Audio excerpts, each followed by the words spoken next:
Good morning, everybody. I'm very happy today to introduce two young women that are working with the Habilitas group. I did a little checking around because when I heard the name, it wasn't particularly familiar to me. So apparently, if you've ever heard of the Mackay Center for Deaf Children, which was founded in 1869, if you've ever heard of the Montreal Association of the Blind, which was founded in 1908, if you've ever heard of the Constant Lethbridge down on de Maisonneuve, that was founded in 1937. In 1940, the Mackay Center Foundation opened up the camp for deaf and crippled children down in Massawippi. No, sorry, that was 1951 that they did that. And in 2015, this was one I didn't know, Alexandre Bilodeau campaign for adapted sports. So we're going to learn something today, I think, about how this all came together and what's going on. Theodora, or Theo, as we're going to refer to her, Theodora Brinckman is the executive director of the Habilitas Foundation. She's a dynamic and resourceful professional committed to creating lasting and positive change in her community and around the world. She has 20 years of successful experience in the education, health, and business worlds, and she's now focused on leveraging her entrepreneurial spirit and lifelong relationship with philanthropy in her role as the leader of the Habilitas Foundation. She leads with love and strives to build change through creative and innovative means. Also the proud mother of two amazing young men and one very sweet puppy, apparently. I'm sure she's right next to me right now. We'll have questions about that later, you can be sure. Okay. Avigail Aronoff, who's also with us today, is the Director of Communications and Community Outreach for Habilitas. She's driven by the belief that striving for equity is fundamental if we're to create a truly just society. A lifelong nonprofit sector professional, Abigail has had the privilege of working with organizations of all sizes and a variety of missions. She loves words, wordplay, language, and above all, her daughter. No puppy. With that, Theo, I'm going to hand it over to you, and we look forward to hearing from you. Thank you so much, Jim. What a pleasure to be here. At first, Abigail and I were saying, wouldn't it be nice to meet in person? And then we got hit by this lovely weather. So it's rather comforting to be in our own spaces and not out there in the rain. Listen, thank you so much. Abigail and I were very excited about this opportunity to spend a little bit of time with you. First of all, I just want to start off with a hat tip to you, the Rotary Club in Westmount, and in fact, the Rotary Club internationally. 1.4 million members, all working together to make change in a positive way globally. To unite people is truly a wonderful organization and movement to be part of. So thank you for everything that you do through the Rotary Club, genuinely. And I really felt, getting ready for this presentation, that there was a wonderful alignment between our two sort of organizations and the efforts that we're putting in philanthropy and to bringing about positive change. And the quote that the reading that you shared really resonated with me, acting positively, making choices. I often say when I go to work every day, and I've been at the foundation for 10 years now, but it's as strong today as it was on my first day, that the strength of the human spirit is alive and well. People are really resilient, and they do make choices. And it doesn't mean that there aren't difficult times, but it's incredible what we're able to witness through our work at the foundation and to see what our partners are up to. Jim did a wonderful job. I will delve a little bit into the history again, because I do think it's important to talk a little bit about how we've evolved. So over the next 20 minutes or so, Abigail and I will share the history, who we're helping, who we are, what our values are, and hopefully that will give you a better understanding of some of the work that we do. So if we look at our mission, which is to ensure that people of all ages with physical disabilities receive essentially the best rehabilitation services and opportunities possible that will maximize their quality of life, and really helping people realize their full potential. And we do that in 4 different ways, or I should say the 4 impairment areas that we service are vision. So if you have some vision issues, hearing, there's movement, motor, as well as for the children, communication. And so it's a big mandate, and we help a lot of people. One of the things that that's really important to understand about the work that we do, we're not the hospitals, we're not the front line, we're not curing people. The folks that come through the center that we help in the camp, but we'll get a little bit into who we help, who we serve, or who we're supporting.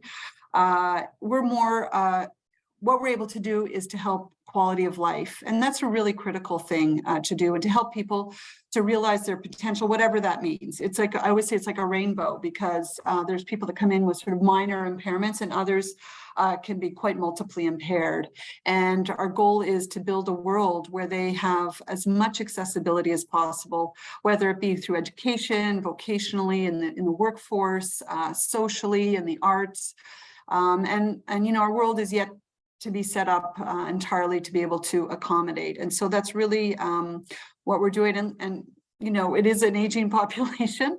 And so the number of folks that are needing services is increasing. And so it's really, our mission is becoming even more relevant as we move along.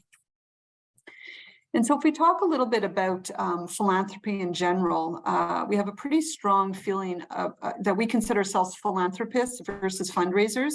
Certainly fundraising is a part of what we do, there's no question. Any funds that we bring in, it's not necessarily about the money, but it's about the money being the vehicle with which to bring change about. And so for us, philanthropy is about the long-term relationships that we're building. We really, we focus a lot on that, on donor care, on really listening to what our partners need and what the clients need. And based on that, that's where that's our true north. I have to say, over the last few years, which has been a changing landscape for everybody, including ourselves, we're not an events heavy organization. We don't hold a lot of galas or anything like that. But what we do is we invest in our relationships, and it really came through COVID and beyond, because everyone just, they knew us, and everyone was so generous. So I celebrate philanthropists, all of you and ourselves, and everybody, again, who's trying to bring about change. Philanthropy can certainly come about in many forms, through service and volunteerism. That's huge. I always say giving $1 is one thing, giving an hour of your time is a totally other level of giving, because it's just so precious, our time. So we really have a strong force of volunteers. Our board has been exceptional since the day I started, and even before, really values driven and smart and performing. So I've always felt very, very privileged to be a part of this organization and the people that are involved. It's really been quite a journey. Also, philanthropy or giving back can be the contribution of expertise, what you have learned and how you can share it with others and make a difference. And that really adds. I know that at the foundation, at Habilitas Foundation, we rely quite heavily on various volunteers and people that can teach us, because we don't know everything. No one person knows everything. And so we're continually learning. We're lifelong learners at the foundation. Another important part of philanthropy would be making introductions and connections. Like today, we hope that today some of you will become a little bit more interested in what it is that we do. And even if not, it's just being a bit more aware of who we are, and more importantly, who we are, who we're helping, and the changes that we're trying to bring about in people's lives. Certainly there's making a financial gift, as well as being an ambassador and advocate. That's a large part of what we do. We want to educate people in the community. A lot of people go by and they say, oh yeah, the MAB or Mackay, I know about that, but I don't really know what goes on in those buildings. And so we have a lot of educating still to do, even though we've been around for many, many years and steeped in history. So these all make up philanthropy, and how you choose to give back can be any one or several of these. So I think that people get scared of fundraising, and that's really only one part of being able to make a difference. So we really consider ourselves a values-driven organization. We hold a strong belief, like I said, in relationships and building community. And one way we do that is through our values. And often you'll see these types of slides, but I often find them overpopulated. I think that, when you can't see one word from another, it becomes a bit busy. So we like to really focus in on some core values, not meaning these are the only ones, but they're just a representation of who we are. So we work really, really hard. For example, impact, the difference that we're making in people's lives. We really value that. We look at how every single dollar is being used or how all the time is being spent. And we're storytelling. We're always storytelling, telling everybody what we've been up to. You'll hear from Abigail a little bit about that. She's a great storyteller. We're always authentic. We're sort of known for that, actually. We're a very, very honest organization, and we will always, whether it's great news or not so great news, whether a project is progressing on time or not, we will always be as authentic and transparent as possible. The teamwork is critical to us, whether it's from the board, our many committees, the team at the office. We work together. It's not a hierarchical organization. We're a very trusting organization, and I think that comes through. I always say, you can't be one person behind a closed door and then another once you open the door. It's kind of, you see what you get. In fact, my many bosses have said, Theo, never play poker because you will lose every single time, because I kind of... that's who I am. What you see is what you get. We believe in education. Like I said before, it's lifelong learning, and we never assume to know everything. And I think in a lot of fields, but certainly in our field, things are changing all the time. And there's wonderful advances being made. And so we're continually educating ourselves. The whole notion of inclusivity and equity is just, of course, kind of an obvious in terms of who we are serving, those with physical impairments. But I think it's always important to talk about that and to talk about the fact that, we want to have as many different voices as we can and hear different perspectives, and really come to a really, an educated understanding of what our landscape looks like out there, because everything is changing so quickly these days. And it's all enveloped in love. We all genuinely love what we do. I think it comes through. It just warms our heart when we can bring a donor together with a need that one of our partners has, and a project comes to life. It's truly a moment that we celebrate. And we work really hard at active listening and hearing what it is, that the donor wants to achieve, or a volunteer, what they want to get out of the experience of working with us. How do we align that? And sometimes it can be a challenge, right? Because the center or the camp or whomever might have needs and it doesn't really align. And so we work to try and really make sure that everybody is comfortable. So those are our guiding values. Now I'm going to bring you back to a little bit in time with history. As Jim had mentioned, 1869, the Mackay Center is created to support the deaf children. I promise I won't be too long in the history because it could take us a while. The interesting thing, the next few slides, I bring your attention to some of the language that's used, because like everything, that too has evolved. But in these slides, because we're representing back then, we haven't changed the language. And I think it gives a really solid understanding of where we've been and where we've come and where we're likely to go. So the Mackay Center was the Mackay Institute for Protestant Deaf Mutes. It was founded in 1869 by Thomas Widd. The benefactor was Joseph Mackay, so hence the Mackay Center. Thomas Widd, he was a deaf-mute newspaper editor, and he was also pioneered education for the deaf. So it was really his vision to bring this center alive. And thankfully, Mr. Mackay really saw that there was value there, and they were able to create the center. From there, so that's the Mackay side. From there, in 1908, the Montreal Association for the Blind was founded by Philip E. Layton as a social club.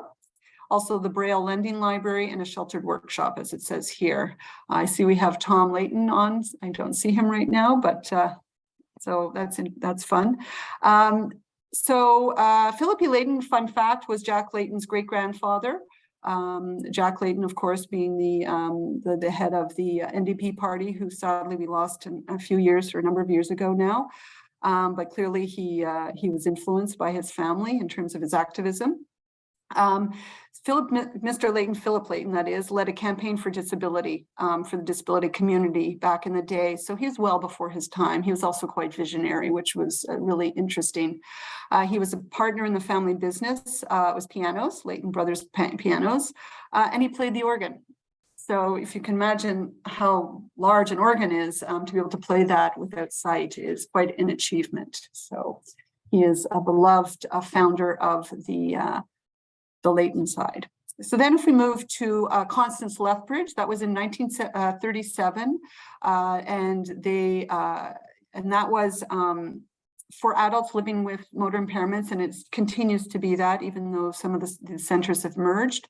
So for example, if if you have a stroke or too many motorcycle accidents, people will go there for rehabilitation services. But it began as an occupational therapy center, and it was a merger of a number of Montreal-based organizations, the Epileptic Institute, the Occupational Therapy Department, and the Victorian Order of Nurses. So I always love that. The Victorian Order of Nurses is really, feels like from yesterday. One fun fact about that, Connie Lethbridge was running the center for many, many years. And I met a number of years ago, someone who knew her and said she used to come in every single day with a new colorful hat. You know, she would lift everybody's spirits. So she was quite a character and beloved by many. And then we go to 1951, where Mackay Center Camp for the Deaf and Crippled Children, later known as Camp Massawippi. Here I see, if you see the crippled children, of course, we don't use that language anymore. And it opened it was open for the first summer back in 1951. It's still flourishing, and I will not take away Abigail's thunder, so I'll let her talk a little bit more about what's going on there today. But if you look in the photograph, you can see the wheelchairs, and you can see how kind of antiquated they are and cumbersome, and you can only imagine how heavy they must be with that little boy sitting by the dock on Lake Massawippi. And so think of a day like today, or when the snow comes and parents are having to move their children around. It's quite something. So now, thankfully, the wheelchairs are much lighter. The equipment is just incredible. We have seating departments that are to the minuscule inch of having them seated to the children. So it's really come a long way. But this photo always reminds me of how even the sort of the basic equipment that folks need, is evolved so much. Then in 2007, the centers, when I say the centers, the MAB Center, Rehabilitation Center, and the Mackay Rehabilitation Center, they merged. And so consequently, the foundation, they each had a foundation, they also merged, and they became the MAB Mackay Foundation. And it was really to align themselves and to better use resources. And it was the way the whole healthcare was evolving. So it really made a lot of sense. What's interesting is today, people will refer to either Mackay or MAB or often MAB. And so, these organizations are steeped in the history of Montreal and beloved by many, and still, people will associate with one or the other or both. Many people call it MAB Mackay. And then we come to more recently, which is in 2019, just to confuse people more, we created the Habilitas Foundation. And I encourage people to embrace this, because I know it's a new name, but it was done after a lot of reflection by the board, by the team, by myself. And if we looked at the sort of the landscape of what the healthcare service, how they're being offered, there was a lot of coming together of organizations. And we really wanted to remain as committed as ever to the MAB, Mackay, and Constance Lethbridge and Camp, but also to expand our influence and to help even more either small organizations and people living with, build this world where everybody has accessibility. And in fact, this change was embraced by the Rehabilitation Center team. They said, yes, please do that, because the more help we can offer in the community, the less requirement there is there's less demand on the services. And of course, like in a lot of places, waiting lists are an issue. So if we can help support more in the community, community, we're actually helping the rehab centers. So we celebrate Habilitas, and it's Latin to mean to habilitate. We got the name from a frontline healthcare worker. She said, and it goes back to what I said before, we don't cure, but we do try to habilitate. We try to help people live their best lives, whatever that means. So that was Habilitas, and our H can mean many things, but I see a hug, and that goes back to our values and really caring. So we love our new name. And so from here, what I'd like to do is to invite Abigail to talk about delve a little bit further into who we're supporting and why, and some of our very exciting projects that we've been involved in recently, which I hope you'll find interesting. Okay, I can unmute myself. Wonderful. Thank you, Theo. Theo was very kind and left me all the really, really great bits to share with you, and I'm so excited. So this is just to sort of put all of those slides into visual context. It is an umbrella sort of foundation that holds and supports all the ones that you see here. And I'm going to just give a little taste of some of the exciting, more recent work that has been accomplished by those that we support recently. So I'll start with Leighton Lethbridge Mackay, which is a big old beast of an organization. It falls under the CIUS, and they do phenomenal work. To Theo's point about wheelchairs having come a really long way for physical disabilities. Oftentimes we don't think that wheelchairs are actually a tool for communication. A lot of people who aren't vocal or verbal, they will use their heads to touch buttons on either side of the chair to say yes and no, and that's to the millimeter of where it lands and what their capacity is in terms of mobility. So things that you and I might almost thankfully, take for granted and not know about. These workshops really tailor these chairs for young and old. And then you can imagine, your children or your grandchildren, how quickly they grow. Even, you're growing half an inch, it changes the entire layout of your support wheelchair and all the things that you need. So they do a phenomenal job of that, adapting cars to people with physical disabilities. Again, to Theo's point, it really is adding quality to life. And I'm sure you can all imagine, if you weren't mobile on your own, if you couldn't walk or take the bus or drive, it really limits your capacity to be in the world in a way that is meaningful to you. And so in addition to all the sort of typical therapies, LLM really provides a host of services. The most recent one that we're very proud to have contributed to is the Pediatric Low Vision Clinic here on the campus at 7010 Sherbrooke Street West. I have some images up here from the launch. You can see the little girl cutting the ribbon. It is a clinic that has an amazing array of services in it. It was a $300,000 endeavor. It includes an updated waiting area, which also offers support documentation for parents who are maybe encountering this diagnosis in their child for the first time. The waiting room is not at all institutional. You can see the sort of underwater theme there on the left. It is both visually stimulating for those who can see. Maybe the parents are coming with a sibling, but also is tactile for those who cannot. And there's little hide and seek things that you can look for with your hands and play with, just to help, again, bring a bit of joy into a situation that can be quite overwhelming for families and children. The middle bottom image is one of our therapists in the first and only simulated classroom in Quebec. It might not look like much to you and I, but everything in that room is tailor-made so that children can sort of do a dress rehearsal, if you will, in advance of going into their more typical classrooms in their school. So they'll learn how, without their sight or with limited visual capacity, to hang up their coats, to put their things in their locker, to access their chair, to set up their special technology and laptops. And also in the top middle photo, you'll see that seal in the background of those lovely kids. That's a smart board. So it's really much more than just sort of a whiteboard. It's electronic and can do a lot of different things. And so basically, again, we're trying to enable people to live the best life that they can in the body and with the capacities that they have. Lastly, from a more sort of medical point of view, the bottom right-hand corner, that sort of darker room you see with that green light and some shimmers in there, that is for assessments and therapy for those with visual impairments who have trouble focusing their vision. And so in a completely dark room, when you only light up one thing, therapists can track where the children are looking, what they're seeing, and how it affects them. So that's a very brief overview of this clinic, but we are really excited. And this summer will be the first summer that the classroom will be used in advance of the school year. So we look forward to reporting back on how that goes. The next of our partners is Camp Massawippi. I think we can all agree the name has taken a step up since 1951. It's on the beautiful shores of Lake Massawippi in Ayers Cliff in the townships.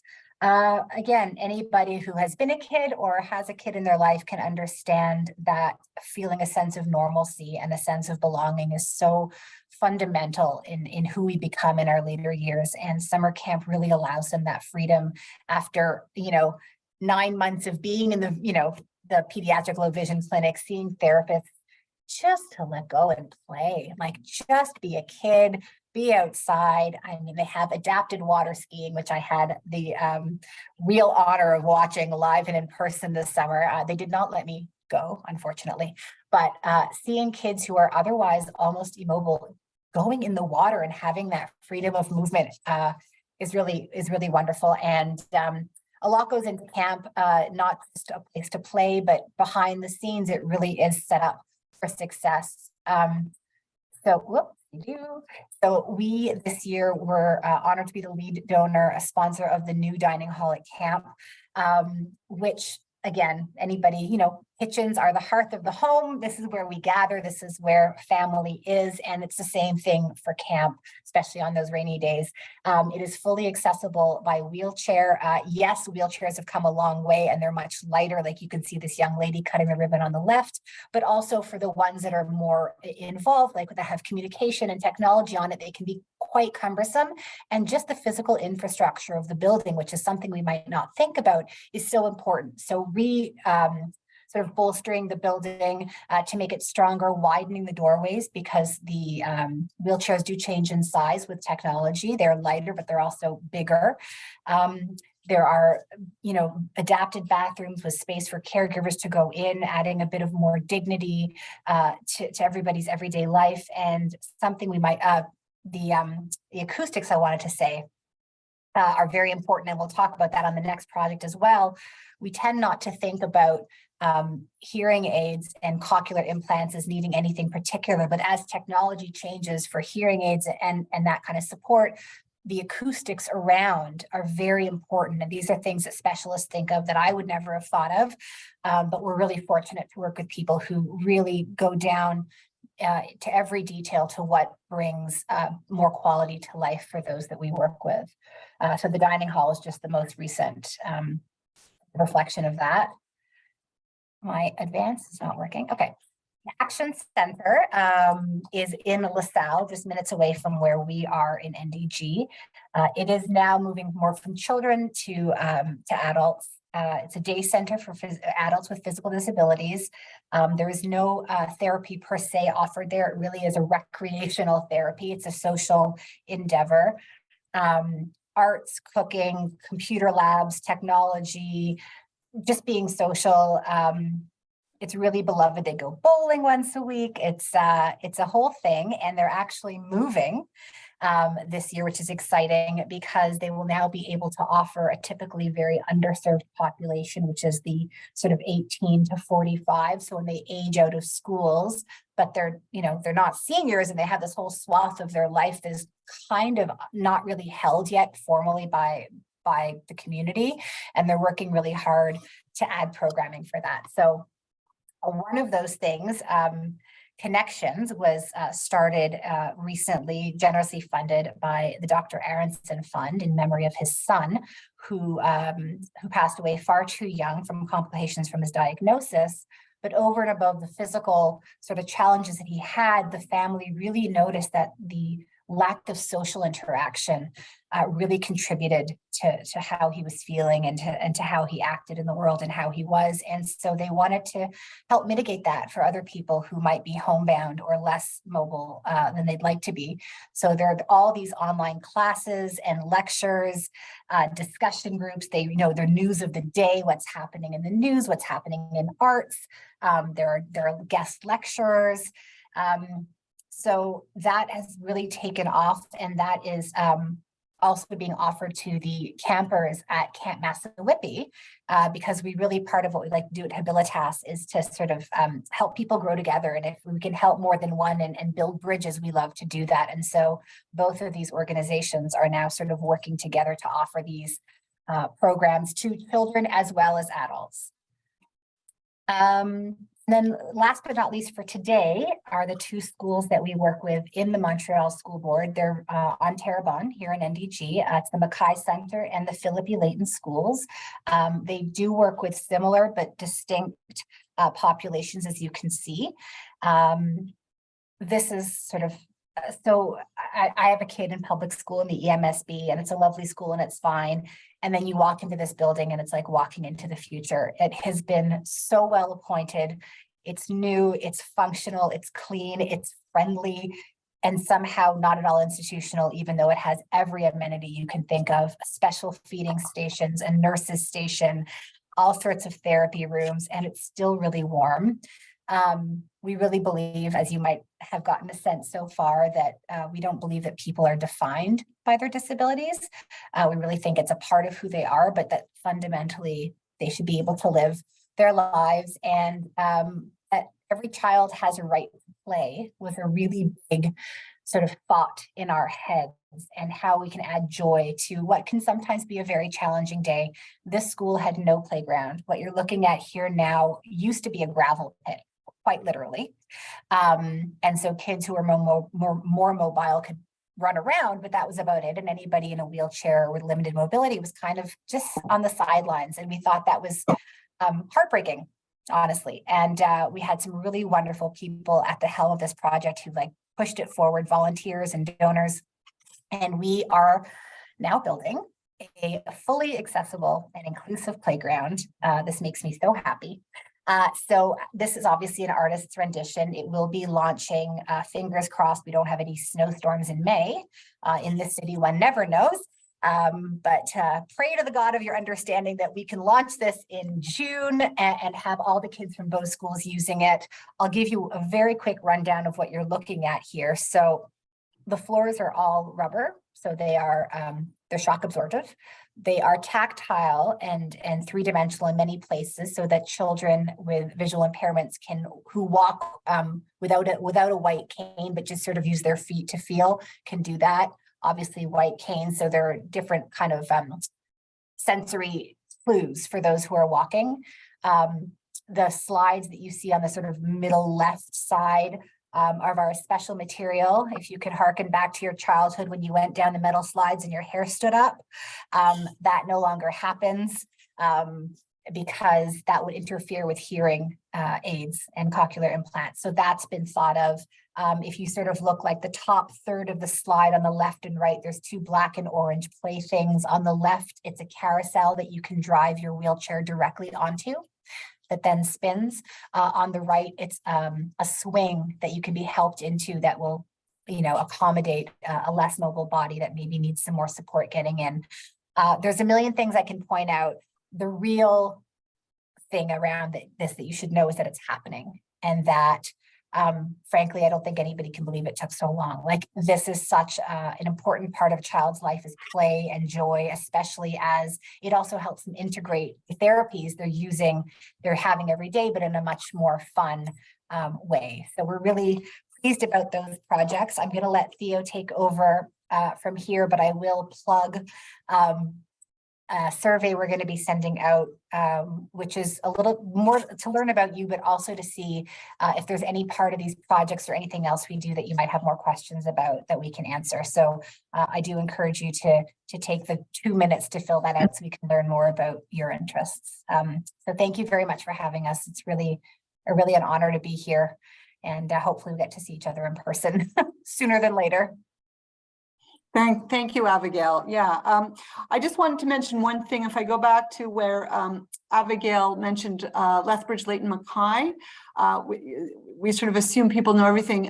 MAB Mackay Center merged with Lethbridge Layton, with Constance Lethbridge, so they became Lethbridge Layton Mackay. So just around the time that we had our new name, they also had their new name. So just wanted to educate what LLM is for you if you weren't aware. So thank you so much. As you can see, we're super busy with the wide mandate. With a wide mandate, it's expanding. We're trying to help even more people. Aside from these beautiful projects, which really give you a sort of a real sense of what we're working on, we also just raise funds for really making sure that the professionals have the resources that they need on a day-to-day basis. So we do appeals and that kind, to make sure. The big thing about rehabilitation services is that it's manpower, it's face-to-face time, and making sure the waiting lists aren't too long. So that's another part of our reality. As Abigail had mentioned, we're going to send out a really short survey just to see if you might want to visit. We'd love to facilitate that. I think the best way to get to know, the school in particular is so lovely. Even maybe Mackay, we could show you around. It would be our pleasure to do that. Other ways to learn more about us, of course, is to go to our website, as well as Abigail's been doing a wonderful job on our social media. We've got some really wonderful information, not only about ourselves, but just the world of people living with impairments and some of the local organizations that are opening themselves up and really making themselves accessible. We're trying to highlight them as well. So you'll learn not just about ourselves, but about this whole area. So you can also even just call me or Abigail. Peter knows how to get hold of me, no problem. Anytime if you had any questions or thoughts, and we just love to chat more. So that's really it for our sort of formal presentation. I hope that gave you a nice overview, a very quick overview, and it wasn't too much information on who we are, what we do, and who we help. But I think, Jim, now isn't there often a question and answer period, because people may have some questions from what we had to say. Absolutely. Abigail, okay, you took it, excellent, you took it down, perfect. I will start the questioning off. First one, you've already answered one of my questions, because I was going to ask you, can you have a tour at the Mackay facility? Yes. Can be done? We can do it, yeah. Okay, kind of like in a group tour kind of thing. There were a number of we could organize what it is that could work for you. If you'd like to come on a group tour, we can do that. It depends on which site too, and we would work with the professionals to make sure, we have to also respect the clients, but absolutely. Okay, for sure, there's several different sites geographically. There's MAB, which is Montreal Association for the Blind, which is where we're located at 7010 Sherbrooke Street West. There's, I'm referring to the Mackay site, which is on DeCarey, just above Sherbrooke.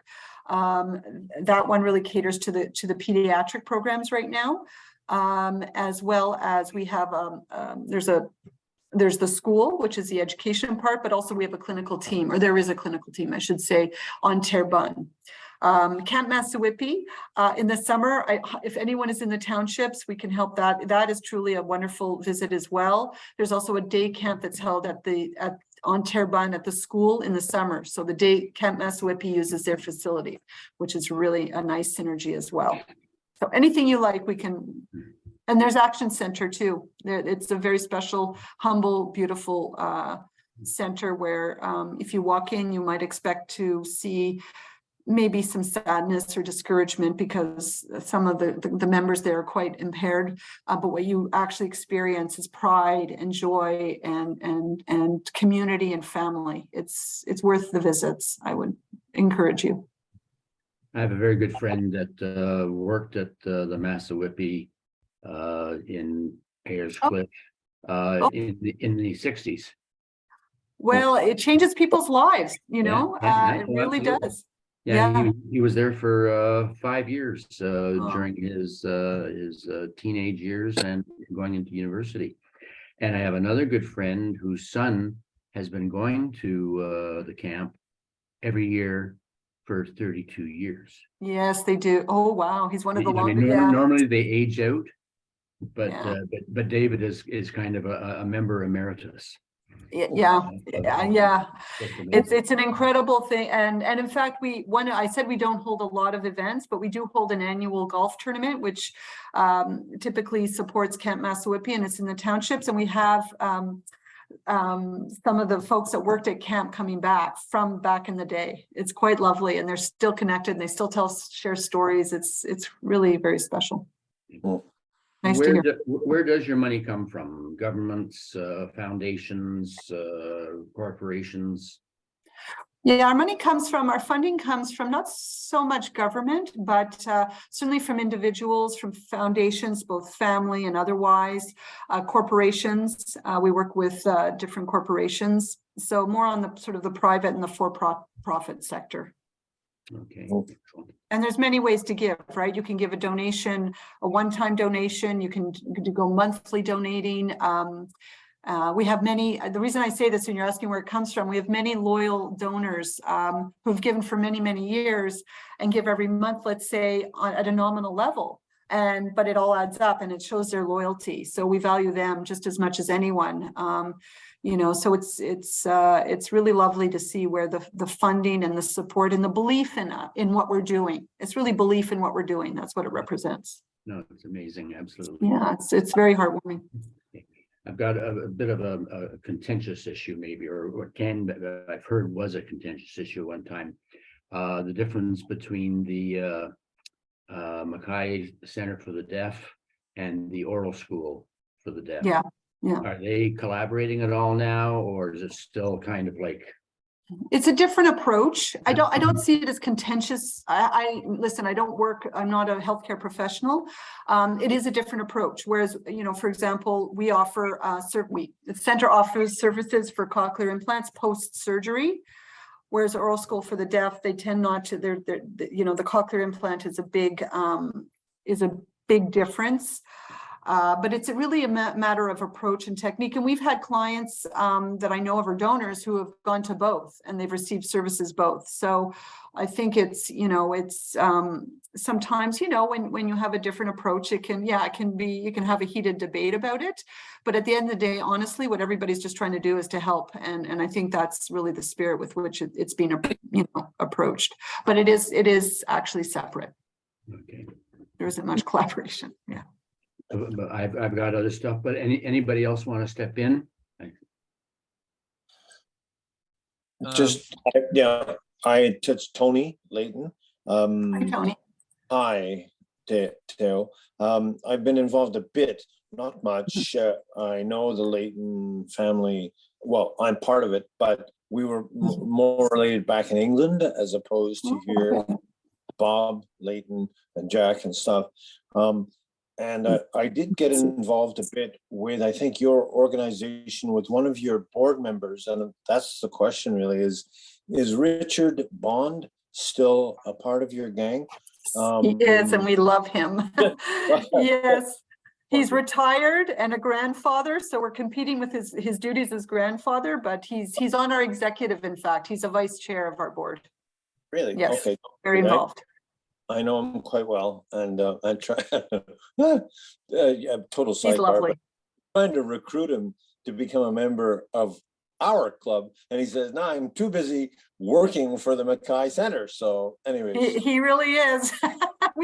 I do keep him very busy, but he's very involved, and he's really brought. Actually, that's interesting with Richard. The way he went on a tour, and that's how he became interested. That's the power of the tour, of the visit. Right, and that's of 7100, I think, right? He did all. Well, Richard being Richard, he's very thorough. He started at, yes, exactly. He started there, but he toured everywhere before he came on board. But he did his due diligence for sure. Yeah, he's wonderful. Got it. Oh, that's nice, Tony. And I think you went on a tour with Sean Zickman at one point. It's possible. Yeah, it was a while ago now. Well, come back and see us. We'd love that. Will do. Okay, good. Thank you, Tony. James, Jim, and Theo, and whatever. I just have a short social note. My wife just celebrated her 20th year working with Mackay in the Philippi Layton School. Oh. It's Virginia Farrelly. She is a PAB, and it's kind of interesting just to give you a little background. She's a graduate of Georgetown University. She was a governess overseas. She attended the Sorbonne for a year, and now she looks after and has for the last 20 years, the physical needs of the children at the school working as a PAB. And she just loves it. And so we've seen, she went from the old school to the new school, and her one contribution to the new school was that on the second floor in the Philip E. Layton, the designers had been a little stingy on the bathrooms. And since she works there, she sort of pointed out that it might be a good idea to add one on the floor, which they subsequently did. So that was sort of paying attention to the detail that the kids need, Actually, they're angels on this planet. I mean, honestly, it goes back to my comment where the strength of the human spirit, it's not just for those living, it's for those caring, the professionals. I mean, the teachers, the PABs, every day they come and they give more than can be expected, and then they keep giving more. It's truly like your wife. And bless her, because they really make such a difference in people's lives, and not just the students, but the families who are caring for them that have this kind of a tough road. Well, not kind of, some of them are very tough road, and any reprieve or respite, and we just celebrate the professionals. So bless her, she's great. Yeah, it's amazing. Well, now, I don't know. I'm trying to decide if you really are showing enough enthusiasm and dedication. I don't have a poker face, Jim. I tell you, both of you, it just perks you up listening to you, to speaking and hearing the love and the interest that you have in what you've chosen to do for virtually your lives. It's actually a privilege to us. It's a privilege. And having gone through the last few years, I felt so lucky and blessed to be able to do what it is that we do. Because if we can just make life a little bit easier for others, and still feed our families, you know what I mean? But that too. no, but but it's such a value-driven role that we have. So thank you. It's I real. actually took a screenshot to save for myself for later of your values page, the authenticities, love, support, education, and so on. Yeah. And I've got places where I can use that. Oh, good. Yeah. Well, and it's not overpopulated, which is, I'm a very pragmatic person. I like to keep it real. Well, listen, again, thank you ever so much for joining us. Thank you, everyone. I'm sorry I stole a little bit of your thunder by doing the whole history before. Oh, no, it's fine. No. Well, everybody knows the history now. It was twice. Certainly, and I think for a lot of people, it's an eye opener. I hope so. And listen, we welcome any and all of you, however you would like to come and visit with us. We'd love that. That's wonderful. Then, as I said, we're going to go on with the rest of our meeting. You're free to stay or to run off for lunch. But on behalf of everybody, again, thank you ever so much, and have yourselves a great, great afternoon. I'm afraid I have to run. I have a puppy to walk in the rain. She's been very good. So I do have to walk her. So thank you, everyone. Keep doing what you're doing. It's amazing. Thanks so much, guys. Have a good rest of your meeting. Bye, Abigail. Bye, Theo.